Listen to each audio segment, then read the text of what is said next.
Take first question, Mark on one, third row on your right.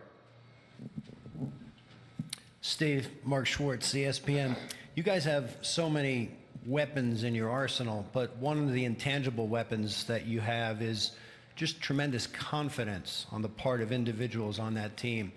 How does that confidence express itself? What does it look like to you, and how does it play out when you're down in a series like this? I think any team that has been through the experiences that we have and that has won championships has to earn that confidence. You know, I think players are naturally pretty confident at this level. Star players like we have, they've all got confidence. But what the real confidence is when you've been through everything, you've seen everything, you've won, you've lost, you've experienced every high, every low. And then you know what this is about, and you can dig into your reserve of experience to remember what's necessary, which is really, you just keep going back to the basics. You know, it sounds boring, but transition defense and boxing out, and it's just, you know, football coaches just say blocking and tackling. It's the same concept, but your ability to do that under pressure, you know, when you're in the finals or in a big series, whatever, and everybody's, you know, asking you a million questions, it's can you focus on blocking and tackling? That's what, you know, that's what it comes down to. And to me, confidence is not just confidence in your shot, it's confidence in your ability to execute all the details that go into winning a game. Mahoney? Right. Steve, Brian Mahoney from the Associated Press. I'm not sure if you had seen yesterday the Clippers were fine because Doc Rivers made some comments on a TV show about Kawhi. I mean, as someone, I think you're probably interviewed more than anyone just based on how long your seasons are. Do you find yourself worrying about things you say now more than you used to? And I guess on the other side of that, you guys have your own free agents. Do you worry about what other people were saying about your players?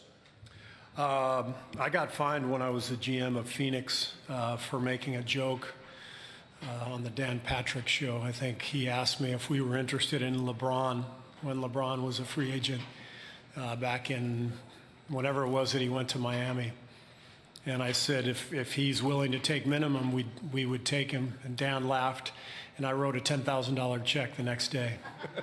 So I learned my lesson. So I don't comment about any other players. Michael, right here. Steve, Michael Grange from Sportsnet. The skill of relocating as shooters, I mean, there's no one in the world who gets paid more attention to than Steph, and probably Clay's second.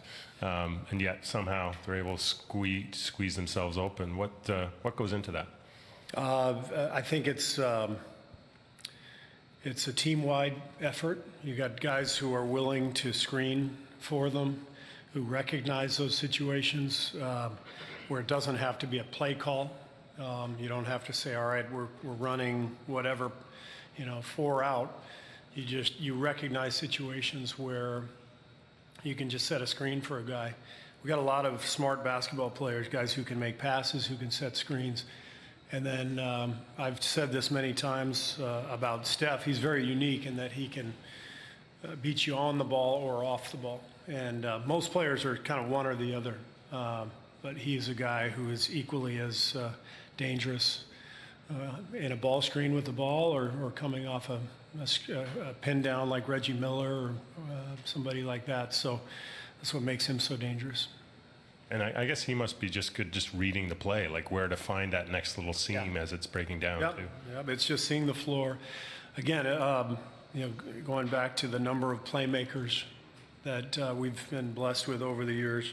It's what a lot of opposing coaches have told me over the last few years is that what has made us difficult to guard is not just that we've got, you know, Steph and Clay shooting or KD. It's guys like Andre and Draymond and Sean Livingston and Bogut and you know, David Lee a few years ago.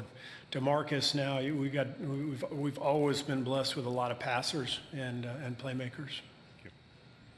Tim on the right side. Steve, Tim Reynolds with the AP.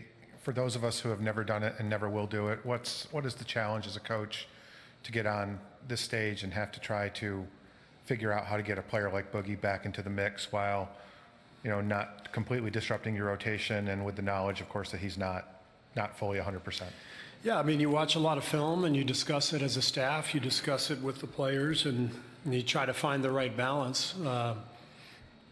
So the other night, I thought that he played well. I thought we had some really good moments. I thought, one of the reasons Jonas Jerebko made a couple threes and Quinn Cook got open for three was because of DeMarcus's attention that he drew from the defense. So he made a couple steals. He did some good things, and that was a good first step. And so we have to figure out now, as a staff, as a team, where does that leave us? Do we increase the minutes? Do we change the role at all? Those are all things we've been discussing. And as a quick follow, I Mark, think you were asked this, and I apologize, but he came out of Thursday okay? There's no pain, no problem. What's that? DeMarcus, there's no problem. He's no. fine. Okay. It's fine. Mark, back right. Mark Berman, New York Post. After the game, Steve, you said, I don't know if we were familiar enough with this Raptors team at full strength. After a couple of days, I mean, how confident or how do you feel now about, the X's and O's and the players' knowledge of what this team's about? Well, it's great to have the videotape.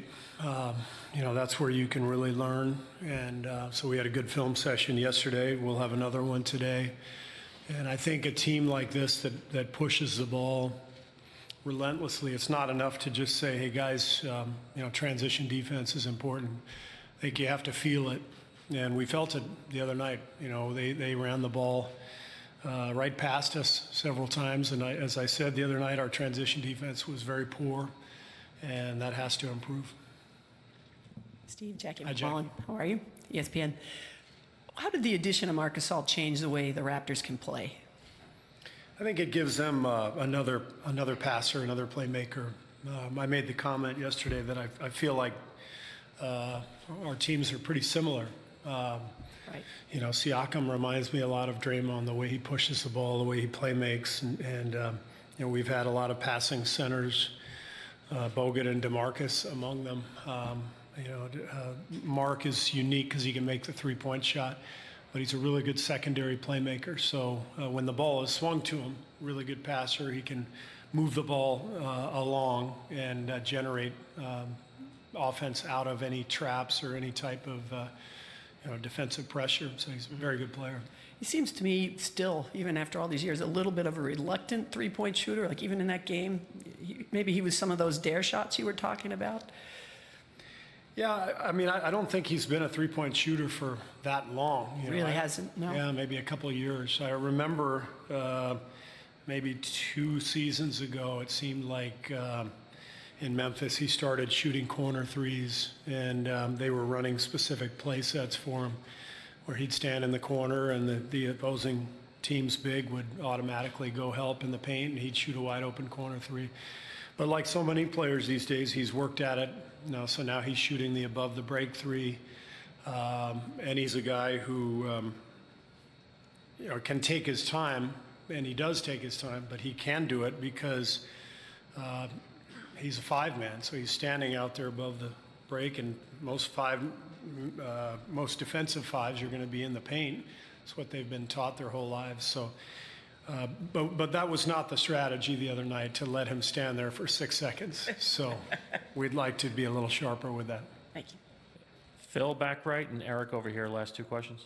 Hey, Steve. Phil Barber, Santa Rosa, Press Democrat. What did you think of Jordan Bell's game in Game 1, and how much do you expect his minutes to be tied to specific matchups on the floor moving forward? I thought Jordan did a good job. One of the reasons we started him was because of his speed, knowing we were coming in with a 10-day break, playing on the road against a fast team. I liked his athleticism, so he did some really nice things. And every game's going to be different. Pretty much every game this postseason has been different at the center position based on, what we've needed. The one constant is Looney, who's going to play his 28, 30 minutes, one way or the other. So what we're always trying to do is mix and match and find matchups and fill in those gaps. with the right combinations that can help us win. So Jordan did a nice job the other night, but so did DeMarcus.